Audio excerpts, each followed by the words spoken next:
ಎಲ್ಲರಿಗೂ ನಮಸ್ತೆ ಫ್ರೆಂಡ್ಸ್. ಈ ವಿಡಿಯೋದಲ್ಲಿ ನಾವು 15 ಮತ್ತು 16 ಜೂನ್ 2024ರ ಪ್ರಚಲಿತ ವಿದ್ಯಮಾನಗಳ ಮಾಹಿತಿ ನೋಡೋಣ. ಮೊದಲನೆಯ ಪ್ರಶ್ನೆ, ಮಂಗಲ ಗ್ರಹದ ಒಂದು ಕುಲಿ ಅಥವಾ ಇದನ್ನು ಇಂಗ್ಲಿಷ್ನಲ್ಲಿ ಕ್ರೇಟರ್ ಅಂತ ಕರೆಯಲಾಗುತ್ತದೆ. ಇದಕ್ಕೆ ಮುರ್ಸರ್ ಎಂದು ಹೆಸರಿಡಲಾಗಿದೆ. ಇದು ಭಾರತದ ಯಾವ ರಾಜ್ಯದ ನಗರವಾಗಿದೆ? ಅಂದರೆ ಮಂಗಲ ಗ್ರಹದಲ್ಲಿ ಸಿಕ್ಕಿರುವ ಒಂದು ಕುಲಿಗೆ ಮುರ್ಸರ್ ಎಂದು ಹೆಸರಿಡಲಾಗಿದೆ. ಈ ಮುರ್ಸರ್ ಎನ್ನುವುದು ಒಂದು ನಗರದ ಹೆಸರಾಗಿರುತ್ತದೆ. ಇದು ಭಾರತದ ಯಾವ ರಾಜ್ಯದ ನಗರದ ಹೆಸರಾಗಿದೆ ಅಂತ ಕ್ವಶನ್ ಆಗಿರುತ್ತದೆ. ಸರಿಯಾದ ಉತ್ತರವು ಆಪ್ಷನ್ ಬಿ ಆಗಿರುತ್ತದೆ, ಉತ್ತರ ಪ್ರದೇಶ. ಅಹಮದಾಬಾದ್ ಮೂಲದ ಫಿಸಿಕಲ್ ರಿಸರ್ಚ್ ಲ್ಯಾಬೋರೇಟರಿ PRAಯಲ್ಲಿ 2021ರಲ್ಲಿ ಕಂಡುಹಿಡಿದ ಮಂಗಲ ಗ್ರಹದ ಮೇಲ್ಮೈಯಲ್ಲಿರುವ 3 ಕುಲಿಗಳಿಗೆ ಹೆಸರನ್ನು ಇಡಲಾಗಿರುತ್ತದೆ. ಅದರಲ್ಲಿ ಮೊದಲನೆಯದಾಗಿ ಮುರ್ಸಾರ್ ಕ್ರೇಟರ್ ಎಂದು ಹೆಸರಿಡಲಾಗಿರುತ್ತದೆ. ಅದು ಉತ್ತರ ಪ್ರದೇಶದ ಒಂದು ಪಟ್ಟಣದ ಹೆಸರಾಗಿರುತ್ತದೆ, ಮುರ್ಸಾರ್ ಎಂದು.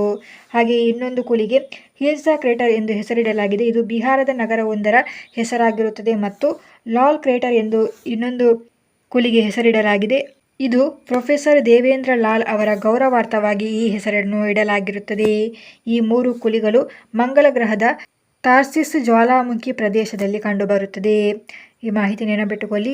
ಈ 3 ಕುಲಿಗಳಲ್ಲಿ ಕೆಂಪು ಕುಲಿ ಅತ್ಯಂತ ದೊಡ್ಡ ಕುಲಿಯಾಗಿರುತ್ತದೆ. ಇದು 65 ಕಿಲೋಮೀಟರ್ ಅಗಲವಿರುತ್ತದೆ. ಮುರ್ಸಾರ್ ಕ್ರೇಟರ್ ಇದು ರೆಡ್ ಕ್ರೇಟರ್ನ ಪೂರ್ವ ಅಂಚಿನಲ್ಲಿದೆ ಮತ್ತು ಹಿಲ್ಸಾ ಕ್ರೇಟರ್ ಇದು ರೆಡ್ ಕ್ರೇಟರ್ಸ್ನ ಪಶ್ಚಿಮ ಅಂಚಿನಲ್ಲಿರುತ್ತದೆ. ಇಲ್ಲಿ ನಿಮಗೆ ಕೇಳಬಹುದು, ಮಂಗಲ ಗ್ರಹದಲ್ಲಿ ಸಿಕ್ಕಿರುವ ಕುಲಿಗಳಿಗೆ ಮುರ್ಸಾರ್ ಮತ್ತು ಹಿಲ್ಸಾ ನಗರಗಳ ಹೆಸರನ್ನೇ ಯಾಕೆ ಇಡಲಾಗಿದೆ ಅಂತ.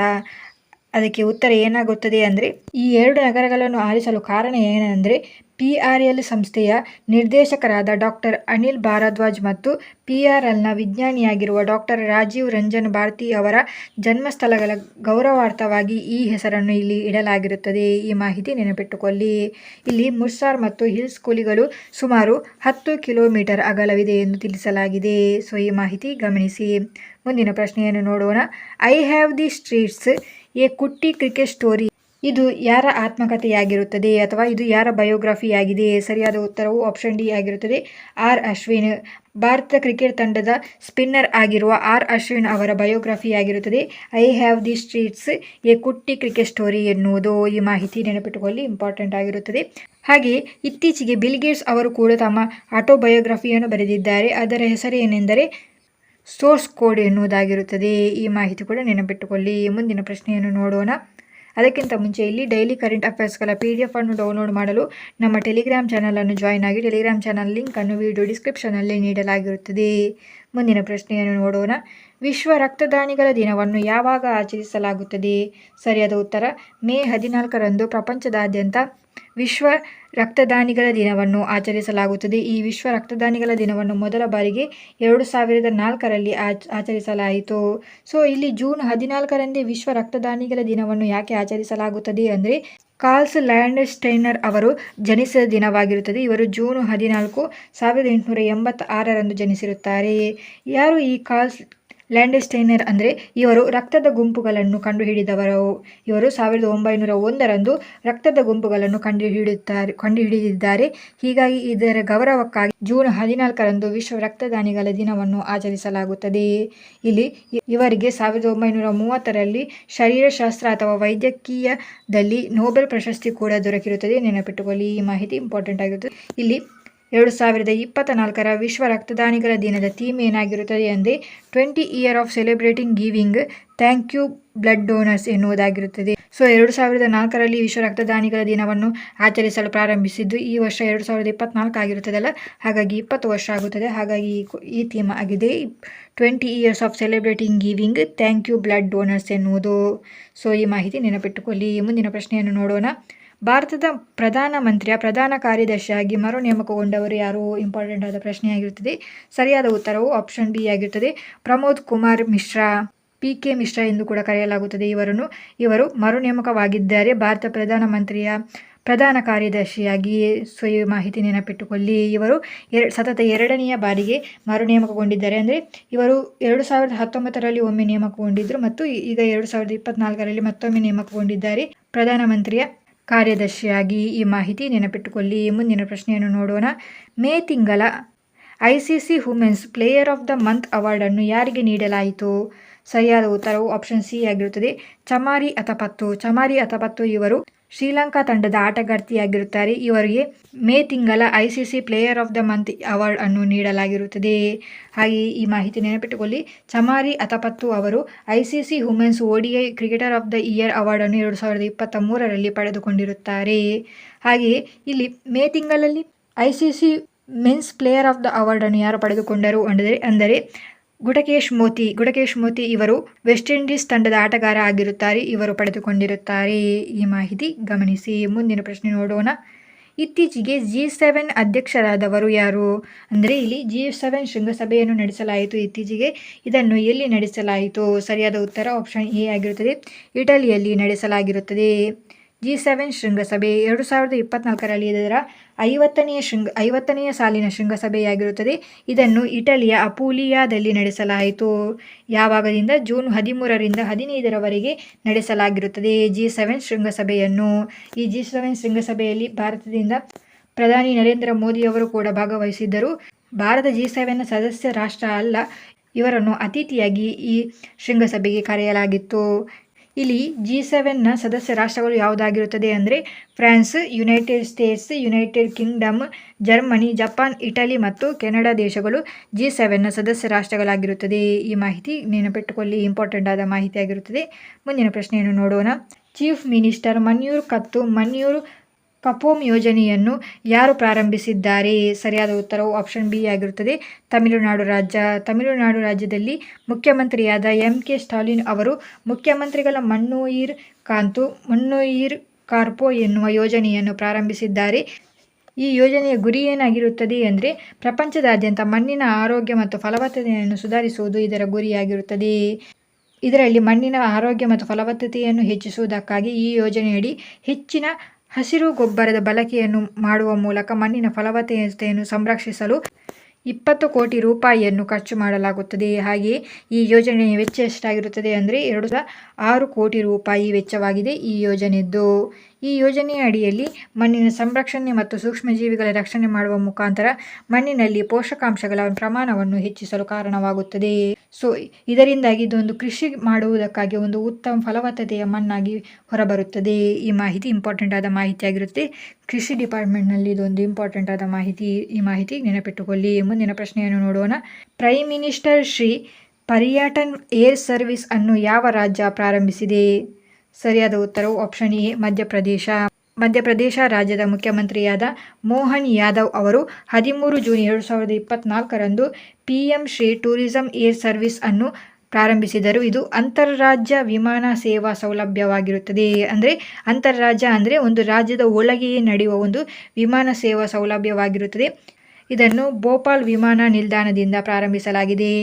ಏನು ಈ ಅಂತರ್ರಾಜ್ಯ ವಿಮಾನ ಸೇವಾ ಸೌಲಭ್ಯ? ಇದನ್ನು ಯಾಕೆ ಪ್ರಾರಂಭಿಸಿದರು ಅಂದರೆ ಇಲ್ಲಿ ಮೇಯ್ನ್ ಆಗಿ ರಾಜ್ಯದ ಧಾರ್ಮಿಕ ಮತ್ತು ಪ್ರವಾಸಿ ತಾಣಗಳನ್ನು ವಿಮಾನದ ಮೂಲಕ ಸಂಪರ್ಕಿಸುವುದು ಇದರ ಮೇನ್ ಉದ್ದೇಶವಾಗಿರುತ್ತದೆ. ಇದರಿಂದಾಗಿ ಮಧ್ಯಪ್ರದೇಶಕ್ಕೆ ಭೇಟಿ ನೀಡುವ ದೇಶೀಯ ಮತ್ತು ಅಂತಾರಾಷ್ಟ್ರೀಯ ಪ್ರವಾಸಿಗರಿಗೆ ಸಂಪರ್ಕವನ್ನು ಸುಧಾರಿಸುವ ಗುರಿಯನ್ನು ಇದು ಹೊಂದಿರುತ್ತದೆ. ಇದರಿಂದಾಗಿ ಏನಾಗುತ್ತದೆ ಅಂದರೆ ಪ್ರವಾಸೋದ್ಯಮಗಳಲ್ಲಿ ಉತ್ತಮ ಪ್ರದರ್ಶನವು ಕಾಣುತ್ತದೆ ಮಧ್ಯಪ್ರದೇಶದಲ್ಲಿ. ಈ ಮಾಹಿತಿ ಇಂಪಾರ್ಟೆಂಟ್ ಆಗಿರುತ್ತದೆ, ನೆನಪಿಟ್ಟುಕೊಳ್ಳಿ. ಇಲ್ಲಿ ಮಧ್ಯಪ್ರದೇಶದ ಪ್ರವಾಸೋದ್ಯಮ ಡಿಪಾರ್ಟ್ಮೆಂಟ್ ಯಾರೊಂದಿಗೆ ಈ ಸೇವೆಯನ್ನು ಪ್ರಾರಂಭಿಸಿದ್ದಾರೆ ಅಂದರೆ jet service aviation private limited ಸಹಭಾಗಿತ್ವದಲ್ಲಿ ಇದನ್ನು ಪ್ರಾರಂಭಿಸಲಾಗಿರುತ್ತದೆ. ಇಲ್ಲಿ ಮಧ್ಯಪ್ರದೇಶದ ಯಾವ ನಗರಗಳಲ್ಲಿ ಇದನ್ನು ಪ್ರಾರಂಭಿಸಲಾಗುತ್ತಿದೆ ಅಂದರೆ ಭೋಪಾಲ್, ಇಂದೋರ್, ಜಬಲ್ಪುರ್, ರೇವಾ, ಉಜ್ಜಯಿನ್, ಗ್ವಾಲಿಯರ್, ಸಿಂಗ್ರೌಲಿ ಮತ್ತು ಖಜುರಾಹೋದಲ್ಲಿ ಪ್ರಾರಂಭಿಸಲಾಗುತ್ತಿದೆ. ಹಾಗೆ ಈ ಮಾಹಿತಿ ನೆನಪಿಟ್ಟುಕೊಳ್ಳಿ, ಇದು ಇಂಪಾರ್ಟೆಂಟ್ ಆದ ಮಾಹಿತಿ ಆಗಿರುತ್ತದೆ. ಈ ಸಂದರ್ಭದಲ್ಲಿ ದೇಶದ ಮೊದಲ ನಾಗರಿಕ ಹೆಲಿಕಾಪ್ಟರ್ ತರಬೇತಿ ಶಾಲೆ ಖಜುರಾಹೋದಲ್ಲಿ ಪ್ರಾರಂಭಿಸಲಾಗಿದೆ ಎಂದು ಕೂಡ ತಿಳಿಸಿರುತ್ತಾರೆ. ಈ ಮಾಹಿತಿ ಇಂಪಾರ್ಟೆಂಟ್ ಆದ ಮಾಹಿತಿ ಆಗಿರುತ್ತದೆ. ದೇಶದ ಮೊದಲ ನಾಗರಿಕ ಹೆಲಿಕಾಪ್ಟರ್ ತರಬೇತಿ ಶಾಲೆಯಲ್ಲಿ ಪ್ರಾರಂಭವಾಗಿದೆ ಅಂದರೆ ಖಜುರಾಹೋದಲ್ಲಿ ಅಂತ ಆಗುತ್ತದೆ. ಈ ಮಾಹಿತಿ ಇಂಪಾರ್ಟೆಂಟ್ ಆಗಿರುತ್ತದೆ, ನೆನಪಿಟ್ಟುಕೊಳ್ಳಿ. ಮುಂದಿನ ಪ್ರಶ್ನೆಯನ್ನು ನೋಡೋಣ. ಪ್ರಧಾನಿ ನರೇಂದ್ರ ಮೋದಿಯವರ ರಾಷ್ಟ್ರೀಯ ಭದ್ರತಾ ಸಲಹೆಗಾರರಾಗಿ ಯಾರು ನೇಮಕಗೊಂಡಿದ್ದಾರೆ? ಸರಿಯಾದ ಉತ್ತರವು ಆಪ್ಷನ್ ಡಿ ಆಗಿರುತ್ತಾರೆ. ಅಜಿತ್ ದೋವಾಲ್ ಅವರು ಮರು ನೇಮಕಗೊಂಡಿದ್ದಾರೆ. ಪ್ರಧಾನಿ ನರೇಂದ್ರ ಮೋದಿ ಅವರ ರಾಷ್ಟ್ರೀಯ ಭದ್ರತಾ ಸಲಹೆಗಾರರಾಗಿ ಇವರು 3ನೇ ಬಾರಿಗೆ ಮರು ನೇಮಕಗೊಂಡಿರುತ್ತಾರೆ. ಈ ಮಾಹಿತಿ ನೆನಪಿಟ್ಟುಕೊಳ್ಳಿ. ಮುಂದಿನ ಪ್ರಶ್ನೆಯನ್ನು ನೋಡೋಣ. ಇತ್ತೀಚೆಗೆ ಬಿಡುಗಡೆಯಾದ ಮಾಹಿತಿಯ ಪ್ರಕಾರ ನೈಟ್ರಸ್ ಆಕ್ಸೈಡ್ ಹೊರಸೂಸುವಿಕೆಯ ವಿಷಯದಲ್ಲಿ ವಿಶ್ವದಲ್ಲಿ ಭಾರತ ಯಾವ ಸ್ಥಾನವನ್ನು ಪಡೆದುಕೊಂಡಿದೆ? ಸರಿಯಾದ ಉತ್ತರ ಆಪ್ಷನ್ ಬಿ ಆಗಿರುತ್ತದೆ, 2ನೇ ಸ್ಥಾನವನ್ನು ಪಡೆದುಕೊಂಡಿದೆ. ನೈಟ್ರಸ್ ಆಕ್ಸೈಡ್ ಅಂದರೆ ಇದು ಹಸಿರುಮನೆ ಅನಿಲವಾಗಿರುತ್ತದೆ. ಇಂಗಾಲದ ಡೈಆಕ್ಸೈಡ್ಗಿಂತ ವಾತಾವರಣವನ್ನು ಹೆಚ್ಚು ಬೆಚ್ಚಗಾಗಿಸುತ್ತದೆ ಈ ಆಕ್ಸೈಡ್, ಮತ್ತು ಇದು ಪ್ರಪಂಚದಲ್ಲಿ ಭಾರತವು 2ನೇ ಸ್ಥಾನವನ್ನು ಪಡೆದುಕೊಂಡಿದೆ ಈ ನೈಟ್ರಸ್ ಆಕ್ಸೈಡ್ ಅನ್ನು ಹೊರಸೂಸುವಿಕೆಯಲ್ಲಿ. ಸೊ ಈ ಮಾಹಿತಿ ನೆನಪಿಟ್ಟುಕೊಳ್ಳಿ, ಇಂಪಾರ್ಟೆಂಟ್ ಆದ ಮಾಹಿತಿ ಆಗಿರುತ್ತದೆ. 2020ರಲ್ಲಿ ಜಾಗತಿಕ ಮಾನವ ನಿರ್ಮಿತ ಹೊರಸೂಸುವಿಕೆಯಲ್ಲಿ ಭಾರತ 11% ಪಡೆದುಕೊಂಡಿತು, ಮತ್ತು ಈ ರಿಪೋರ್ಟ್ನಲ್ಲಿ ಮೊದಲನೆಯ ಸ್ಥಾನ ಯಾವ ದೇಶ ಪಡೆದುಕೊಂಡಿದೆ ಅಂದರೆ ಚೀನಾ ದೇಶ ಪಡೆದುಕೊಂಡಿದೆ.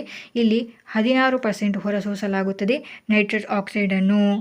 ಈ ನೈಟ್ರಸ್ ಆಕ್ಸೈಡ್ ಯಾವುದರಿಂದ ಹೊರಬರುತ್ತದೆ ಅಂತ ನೋಡುವುದಾದಲ್ಲಿ ಜರ್ನಲ್ ಅರ್ತ್ ಸಿಸ್ಟಮ್ ಸೈನ್ಸ್ ಡೇಟಾದಲ್ಲಿ ಪ್ರಕಟವಾದ ನೈಟ್ರಸ್ ಆಕ್ಸೈಡ್ ಹೊರಸೂಸುವಿಕೆಯ ಜಾಗತಿಕ ಮೌಲ್ಯಮಾಪನದ ಪ್ರಕಾರ ಈ ಹೊರಸೂಸುವಿಕೆಯ ಪ್ರಮುಖ ಮೂಲ ರಸಗೊಬ್ಬರ ಬಳಕೆಯಿಂದ ಬರುತ್ತದೆ ಎಂದು ತಿಳಿಸಿದ್ದಾರೆ. ಈ ಮಾಹಿತಿ ನೆನಪಿಟ್ಟುಕೊಳ್ಳಿ, ರಸಗೊಬ್ಬರ ಬಳಕೆಯಿಂದ ಈ ನೈಟ್ರಸ್ ಆಕ್ಸೈಡ್ ಹೊರಸೂಸುವಿಕೆಗೆ ಒಂದು ಪ್ರಮುಖ ಮೂಲ ಇದಾಗಿರುತ್ತದೆ. ಯಾವುದು? ರಸಗೊಬ್ಬರ ಬಳಕೆ.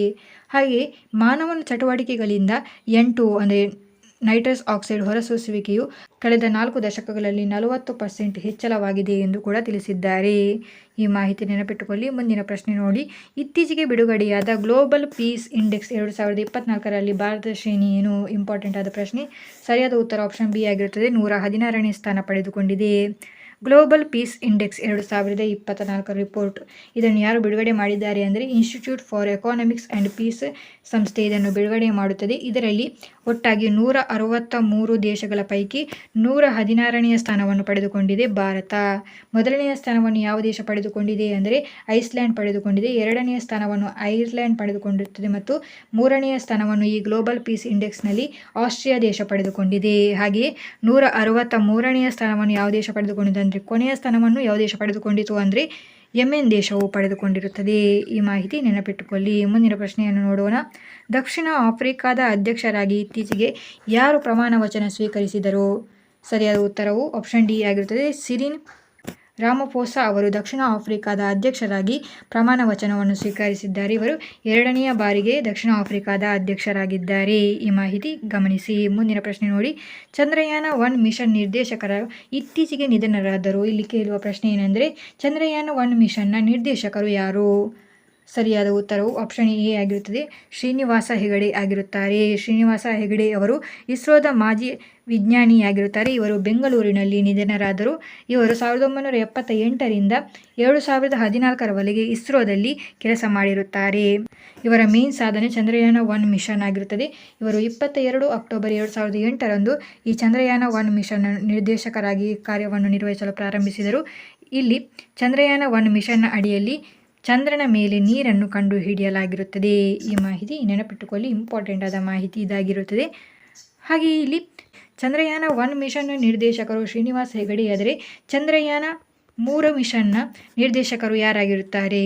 ಪಿ ವೀರಮುತ್ತುವೇಲ್ ಅವರು ಚಂದ್ರಯಾನ-3 ಮಿಷನ್ನ ನಿರ್ದೇಶಕರಾಗಿರುತ್ತಾರೆ. ಈ ಮಾಹಿತಿ ನೆನಪಿಟ್ಟುಕೊಳ್ಳಿ. ಮುಂದಿನ ಪ್ರಶ್ನೆಯನ್ನು ನೋಡೋಣ. ವಿಶ್ವ ಹಿರಿಯರ ನಿಂದನೆ ಜಾಗೃತಿ ದಿನ ಅಥವಾ ವರ್ಲ್ಡ್ ಎಲ್ಡರ್ ಅಬ್ಯೂಸ್ ಅವೇರ್ನೆಸ್ ದಿನವನ್ನು ಯಾವಾಗ ಆಚರಿಸಲಾಗುತ್ತದೆ?